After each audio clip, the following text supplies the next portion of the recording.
नमस्कार।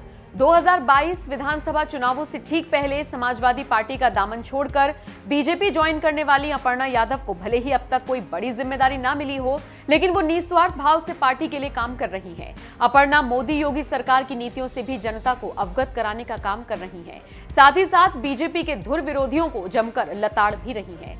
जरूरत पड़ने पर अपर्णा अखिलेश के खिलाफ भी बयानबाजी करती हुई नजर आती हैं। हालांकि इसी बीच अपर्णा ने प्रधानमंत्री मोदी और यूपी के सीएम योगी आदित्यनाथ की तारीफों में कसीदे पढ़े, जिसकी खूब चर्चा हो रही है। दरअसल बुधवार को भारतीय जनता पार्टी ने अपना 42वां स्थापना दिवस मनाया। इस खुशी के मौके पर बीजेपी कार्यकर्ता जश्न में डूबे नजर आए। इसी खास मौके पर अपर्णा यादव ने भी कार्यकर्ताओं को बधाई दी और साथ ही पीएम सीएम की जमकर तारीफ की। अपर्णा लिखती हैं, विश्व के सबसे बड़े राजनीतिक दल भारतीय जनता पार्टी के 42वें स्थापना दिवस पर सभी कार्यकर्ताओं को हार्दिक शुभकामनाएं। नरेंद्र मोदी जी और योगी आदित्यनाथ जी के नेतृत्व में भाजपा निरंतर सेवा भाव से राष्ट्र कल्याण की ओर अग्रसर है। इसी के साथ अपर्णा ने बीजेपी को टैग किया और हैशटैग स्थापना दिवस लिखा। अपर्णा के इस पोस्ट पर सोशल मीडिया यूजर्स भी उन्हें बधाई दे रहे हैं और साथ ही साथ कुछ यूजर्स उनको किसी बड़ी जिम्मेदारी न मिलने से निराश भी दिखाई दे रही हैं। खैर, आपको बता दें, बीजेपी की स्थापना साल 1980 में हुई थी। हालांकि उससे पहले 1951 से लेकर 1977 तक भारतीय जनसंघ और 77 से 1980 तक जनता पार्टी के तौर पर इसकी पहचान रही। बीजेपी के स्थापना दिवस के मौके पर पार्टी कार्यालयों में जश्न मनाया गया, जिसके कुछ वीडियोस और तस्वीरें सोशल मीडिया पर वायरल है। बहरहाल, अपर्णा के बारे में भी आपको बताते चले, अपर्णा ने अपने परिवार से अलग हटकर बीजेपी ज्वाइन की। पीएम मोदी और सीएम योगी से प्रभावित होकर और राष्ट्रवाद के लिए वो इस पार्टी में आई है। इससे पहले अपर्णा ने पीएम और सीएम की तारीफ में क्या कुछ कहा था, चलिए आपको सुनवाते हैं। मैंने भारतीय जनता पार्टी में बार बार कह रही हूँ, आज भी यही कहूंगी कि विचारों की वजह से ज्वाइन करी। मेरे लिए राष्ट्र सर्वोपरि है और राष्ट्र के लिए ही मैंने जो है इस पार्टी को चुना। एक विपक्ष का आरोप हमेशा रहता है बीजेपी पर, आपने बहुत बार सुना होगा। वो आरोप होता है कि बीजेपी ने इन 5 सालों में यूपी में कोई काम नहीं किया। आप बताइए, 6 एक्सप्रेसवे बनवाने का किसने काम किया? भारतीय जनता पार्टी ने, आदरणीय नरेंद्र मोदी जी और आदरणीय योगी आदित्यनाथ जी के उसमें हुआ।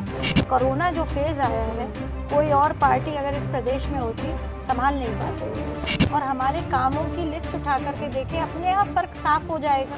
मैंने भारतीय जनता पार्टी में बार बार कह रही हूँ, आज भी यही कहूंगी कि विचारों की वजह से ज्वाइन करी। मेरे लिए राष्ट्र सर्वोपरि है और राष्ट्र के लिए ही मैंने जो है इस पार्टी को चुना। बिकॉज जो विजन है हमारे आदरणीय प्रधानमंत्री जी का, चाहे वो स्वच्छ भारत मिशन हो, चाहे वो महिलाओं के लिए एक शौचालय बनाने का उनका प्रोविज़न हो, चाहे उनकी जो भी स्कीम्स आती हैं, तो it is the nation first what he speaks always. और इस बार भी आपने 26 जनवरी पे, और भी दर्शकों ने जो इस इंटरव्यू को देख रहे हैं, 26 जनवरी में प्रधानमंत्री जी ने एक्स्ट्रा फोकस दिया upon unsung heroes and heroines of this country and especially women। Bhikaji Cama के बारे में बहुत लोग जानते हैं, पढ़ते हैं, पर वो लोग पढ़ते हैं जो ऑलरेडी लिटरेचर से या हिस्ट्री के संवाद से जुड़े हुए हैं। वो लोग नहीं जानते हैं जो लोग बिल्कुल घरेलू काम में व्यस्त रहते हैं। बहुत सारी उन्होंने ट्राइबल विमेन के बारे में बात करी, जो कि जिनके बारे में हमें बिल्कुल पता ना चलता। तो ये एक सोच परिलक्षित करता है हमारे प्रधानमंत्री जी का, कि उनका हृदय में कितनी ज़्यादा जो है संवेदनाएं हैं टुवर्ड्स विमेन एम्पावरमेंट। और ये मुझे दिली रूप से छूती है।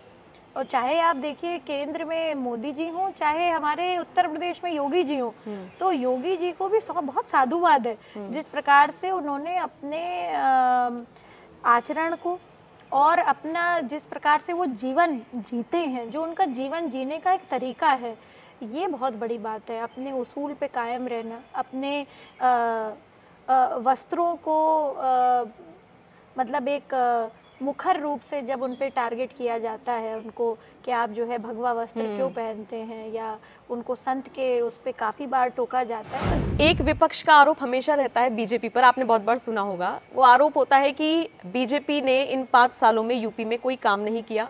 लगता तो मोदी सरकार पर भी आरोप कि कुछ काम नहीं हुआ, सब प्राइवेटाइज कर दिया, मंदिर मस्जिद के ये मुद्दे रह गए हैं।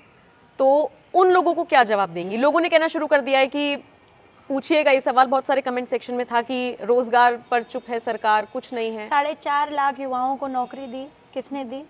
योगी जी ने दी, योगी सरकार ने दी। आप बताइए 6 एक्सप्रेसवे बनवाने का किसने काम किया? भारतीय जनता पार्टी ने, आदरणीय नरेंद्र मोदी जी और आदरणीय योगी आदित्यनाथ जी के उसमें हुआ। 6 एक्सप्रेसवे, नमामि गंगे तव पाद पंकज, तब कस्में खाते हैं गंगा की। नमामि गंगे जो हमारा प्लान है भारतीय जनता पार्टी का, चाहे वो रिवर क्लीनिंग पे हो, वो सारी चीज़ें हुई। और तीसरी बात, मैं सबसे इम्पोर्टेंट बात कर रही हूँ, कोरोना जो फेज़ आया है, कोई और पार्टी अगर इस प्रदेश में होती संभाल नहीं पाते वो लोग, जिस तरह से मैनेजमेंट हुआ है कोरोना का। क्योंकि इट वाज पूरे, मतलब एक तरह से आप देखिए, चाहे राशन बांटने का काम हो सरकार का, देखिए उसमें स्वयंसेवी भी बहुत सारे लोग लगे थे, पर राशन बांटने का काम हो, लोगों से यहाँ से वहाँ पहुँचाने का काम हो, एक स्ट्रिक्ट व्यवस्था रखने का काम हो, एडमिनिस्ट्रेशन हो, ये सारी चीज़ें जो है योगी जी की सरकार में हुआ है। महिलाओं के लिए कितने अच्छे काम हुए हैं, चाहे वो केंद्रीय हो, चाहे उत्तर प्रदेश की जितनी भी व्यवस्थाएं हुई हैं, चाहे वो उज्ज्वला योजना के तहत हो, चाहे वो आपको डबल राशन मिलने का काम हो, चाहे आपको जो है जो शेरनी दल बने हैं अभी। आप ये बताइए ना, प्रधानमंत्री जी तो बार बार इस बात को कह रहे थे कि कोई भी व्यक्ति हम पे टिप्पणी करके देखे और हमारे कामों की लिस्ट उठा करके देखे, अपने आप फर्क साफ हो जाएगा।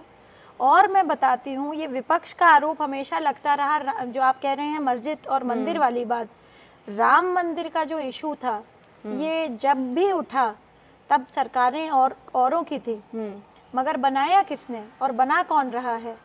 ये राम मंदिर इस सरकार में बन रहा है, भारतीय जनता पार्टी के उसमें उसका फाउंडेशन स्टोन रखा गया है। ये एक बहुत ही गर्व और हर्ष का विषय है सारे ही राम भक्तों के लिए। और राम सिर्फ एक धर्म का नहीं है, राम एक आस्था का प्रतीक है। बहुत सारे जो है लोग हैं अन्य धर्मों के, वो जो है राम में बहुत आस्था रखते हैं, क्योंकि राम एक भारत का चरित्र है। ऐसा हर आदमी, हर बेटा जब पैदा होता है घर में तो कहते हैं राम जैसा बेटा पैदा हो, क्योंकि बेटे के रूप में आदमी चाहता है कि राम हो, पति चाहे ना चाहे, मगर बेटा हमेशा चाहता है कि राम जैसा हो।